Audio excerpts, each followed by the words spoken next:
Welcome to Drumbeats, the must-listen-to podcast which explains why Indigenous partnerships are the key to securing successful outcomes in natural resource and infrastructure investment in Canada. I'm Mark Magnacca, and my co-host Rob Brandt and I are joined today by two guests. Paul Gruner, CEO of the Clecho Investment Corporation, and Mark Lewis, President and CEO of Det'on Management LP. Canada's federal government recently committed 32 billion Canadian dollars in defense spending across the Arctic, centered on the Northwest Territories. At the same time, the proposed Arctic Economic Security Corridor would build the first all-season road from Yellowknife to the Arctic coast, unlocking critical mineral deposits and establishing Canada's first deepwater port on the Northwest Passage. Paul and Mark lead the economic development arms of the two Indigenous nations driving these projects from the front. The Clecho government and the Yellowknife's Dene First Nation are not waiting for outside capitals to arrive. They are the proponents, the decision makers, and increasingly the partners that institutional investors will need to work with to access the Canadian Arctic.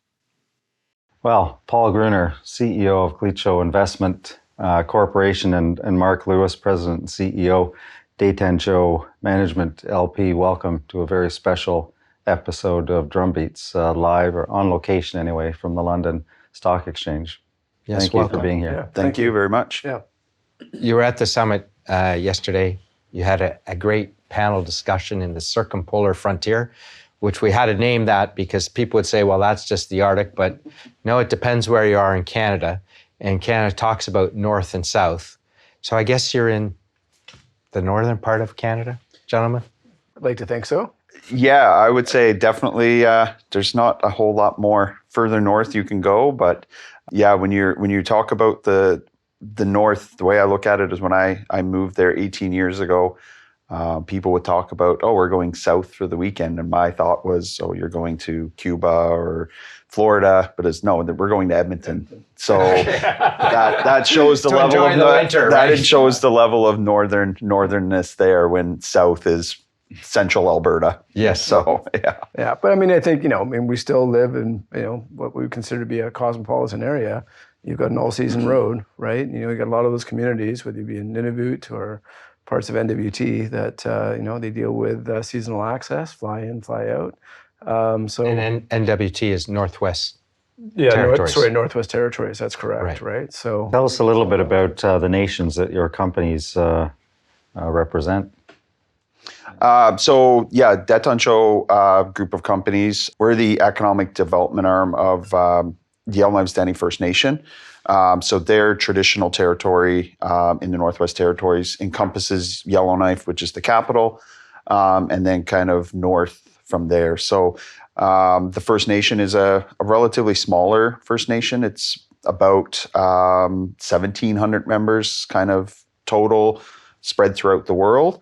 And then within the Northwest Territories and the Yellowknife area, there's probably 900 or so. So not a big population, but given their proximity to Yellowknife, the capital, they do have a lot of opportunities for kind of growth and development through business or whatnot. We've gotten into real estate, so that's an option for them being in proximity to Yellowknife. So, but yeah, they're on the forefront, I'll say, on a lot of things when it comes to kind of the developments that we're looking at, and then kind of neighboring to Paul's nation. Well, so that's the Clecho Nation.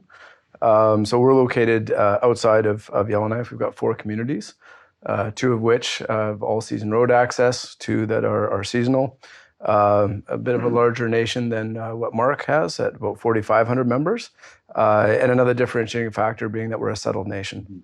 So that changes a bit of the narrative, especially when you're talking, nation to nation with governments. And when you refer to settled nation, it's the Indian Act turns 150 years old on 12th of April. Did not know that. Okay. It does. And so when we talk about settled, so most First Nations in Canada are still governed by that legislation, but we have modern treaties and settlements where some First Nations have now operated largely outside of that Indian Act. And so you are a settled, working outside of the Indian Act. And I think, from a national perspective, I think there's roughly 650 First Nations communities across the country, and I still think it's about 30 that are settled, right? So certainly the minority. Maybe talk a little bit about the advantages that come from or flow from being outside of the Indian Act. We've talked about restrictions in the past, about restrictions under the Indian Act and financing limitations, but operating outside of the Indian Act, how has that helped? So it gives you, first and foremost, I think it changes the dynamics, for dealing with at the federal level, right? Speaking with the Crown, you've got that direct relationship, right? So I think that's number one. Number two, you've got your land claim area. So surface, what we call surface and subsurface rates, right? So in the case of Tlicho, I think that is the largest land claimant area in Canada, right? So that provides you with opportunities. And I think probably third is a greater ability to chart your future, right? So now you're starting to self-govern, bring in from an education standpoint, health, community, et cetera. It takes time, but these are very much emerging governments. But it really is now that ability to create your own. And when did you become settled? It was about 20 years ago. Okay. Yeah. So I think one of the interesting part of the summit yesterday, when the two of you were on a shared panel, and like many countries in Europe, there's a history of not getting along in the past, but you were telling about how things have changed because both your nations have realized to succeed, you're stronger together. Yeah, do you want to go with that? Yeah, so there's there's a long history there of just the it's okay, not we're in getting England, along. 1066 and all that. There's been a long history there of the nations not getting along, and up until very recently, within the last couple of years.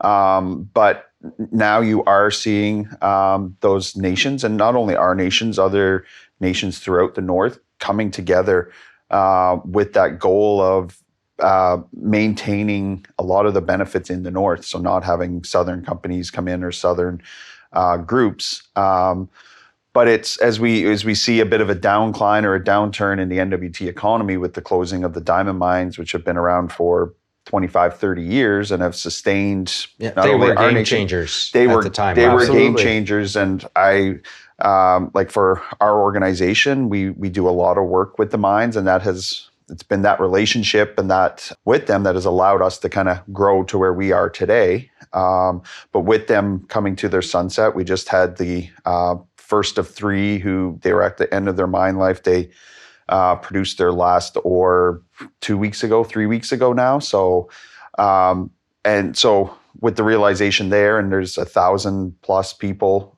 employed at each of the mines, that there's a real need for what's next in the North, what's next in the territories. And our panel yesterday talking about the Arctic Economic Security Corridor is one thing, and then some other investments that are coming down. But having the nations come together and creating that one voice, that stronger voice for the North has been a real benefit on the national front as we try to attract more capital and more interest into the North. And was it facing that, the closure and the consequences of lost jobs and other things that brought the nations closer together to work, do you think? I mean, I think that certainly helps drive the conversation. And I think there's just an overall maturing of the climate, right? So when to Mark's point, when you start looking at things like the Arctic Economic Security Corridor, the announced D&D spend, et cetera, the numbers that they're talking about, certainly for a jurisdiction as small as NWT, these are big numbers, right? And so in terms of the amounts to go around are far greater than the individual. So collectively coming together, you can pool capital, you can manage risk, you've got a lot of synergies, particularly between these two groups, whether it be at a nation level and at a commercial level. It just makes a lot of sense, right? Why do you want to be a competitor when you can be a partner and leverage the strength of both groups? It sounds like things are a little bit more upbeat than, say, a year ago, Paul, when I remember you pretty realistic. It was kind of bleak and facing the closure of the mines and what was coming next. Absolutely. I mean, I was on a roundtable this morning and made the point that when you look at Indigenous groups across the country, we play the cards we're dealt, right? And in the case of the groups in NWT, particularly for Det'on and Tlicho, those are diamond mines, right? If you're a nation in Vancouver, I gave that example, Squamish Nation, right? Well, real estate, it's a great play, right? Well, in our case, those cards, the deck of cards was starting to get pretty skinny. And we've now got a resurgence around national defense, building out key infrastructure projects like the Arctic Economic Security Corridor, which then will leverage, for next generational opportunities. We grab those cards and we play them as best as we can. Can you describe those two opportunities, put some monetary values, because all our listeners and viewers may not have heard some of the recent announcements concerning both of them and some of the detail about what is the Arctic Security Corridor? Yeah. So Arctic Economic Security Corridor, there's really, two parts of this equation. So that is the all-season corridor. That's going to go across Northwest Territories. You come to the Nunavut border. That's the Grays Bay Road and Port project, right? And that extends all the way to the Arctic coast with a port that would then operate, and that gets you access to market, right? So those, you can't have two halves of the road. You've got, at that point, effectively one project. Pretty early right now to talk about quote-unquote numbers, but I think at a high level, you're probably looking at, roughly 5 billion, right, Canadian. And then what we did hear announced just recently by Prime Minister Carney was around, from a D&D perspective, and I think that was roughly about 32 billion, and that's largely centered on 4 locations.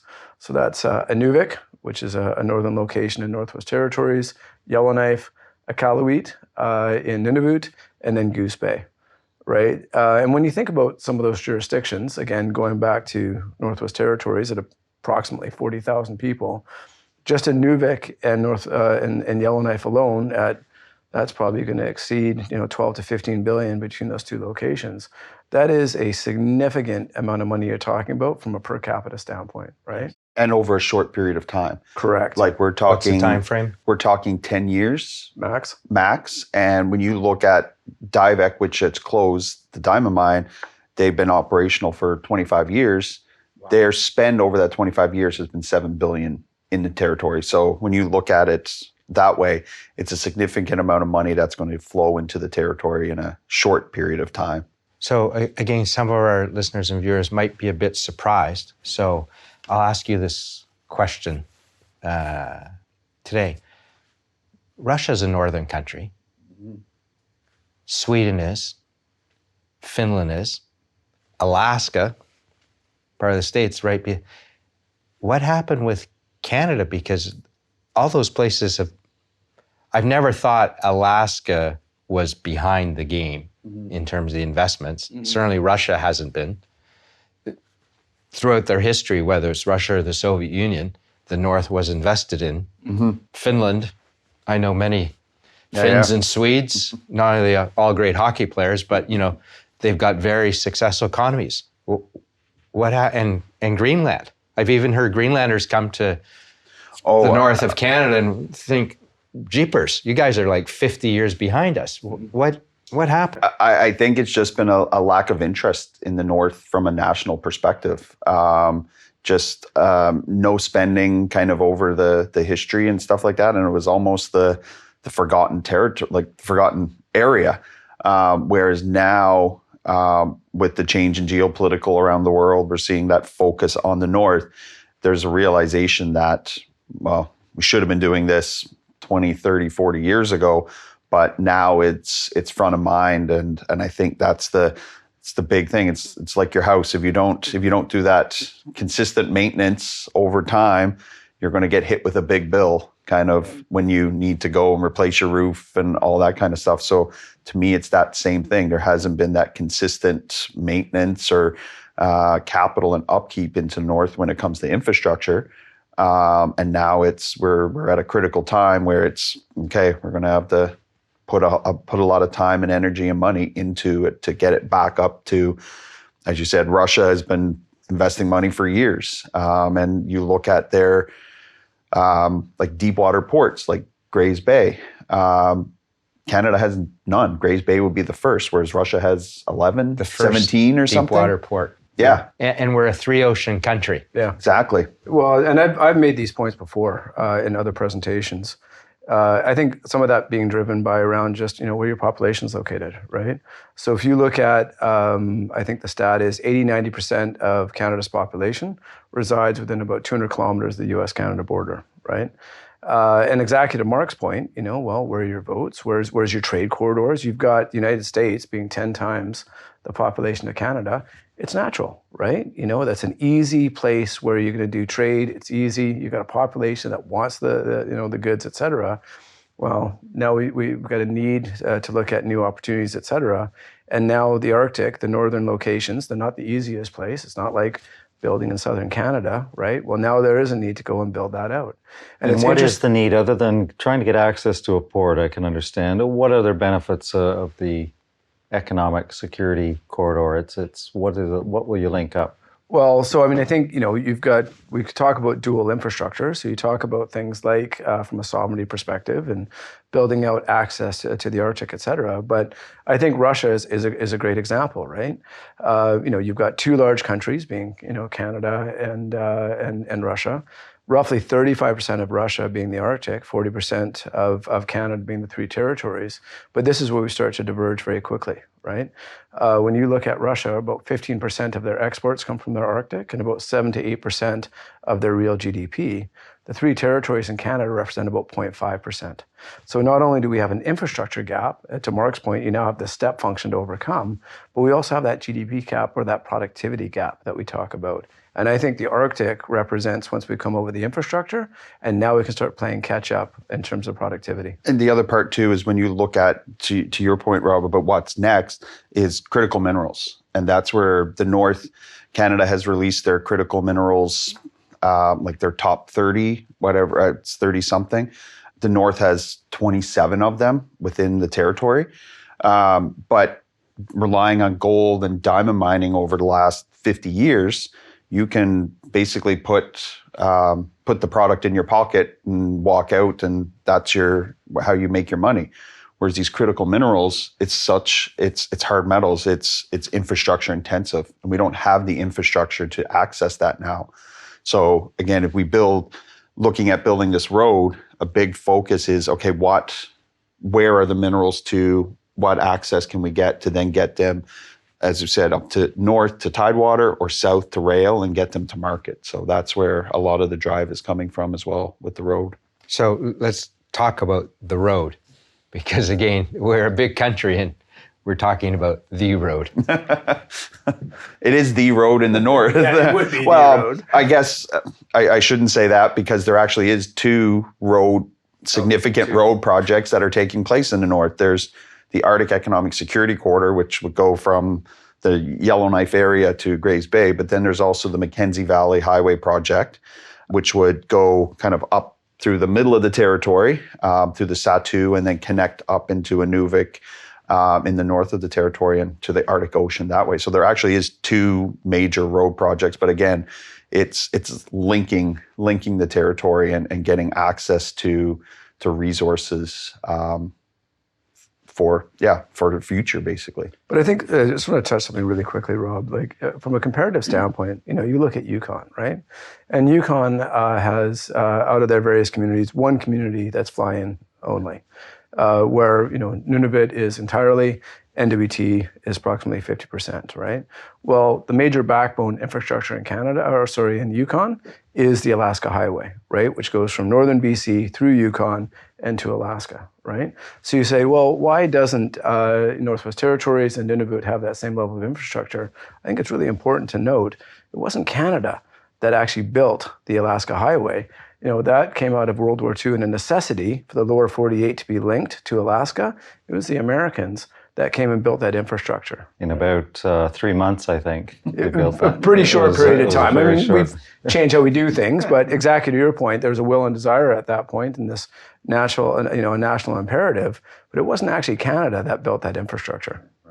I think that's why it's called the Alaskan Highway, even though Correct. It cuts through the That's Yukon. Right. Yep. Yes, but I think the interesting, just coming to the point, how long did it take to build? 3 months.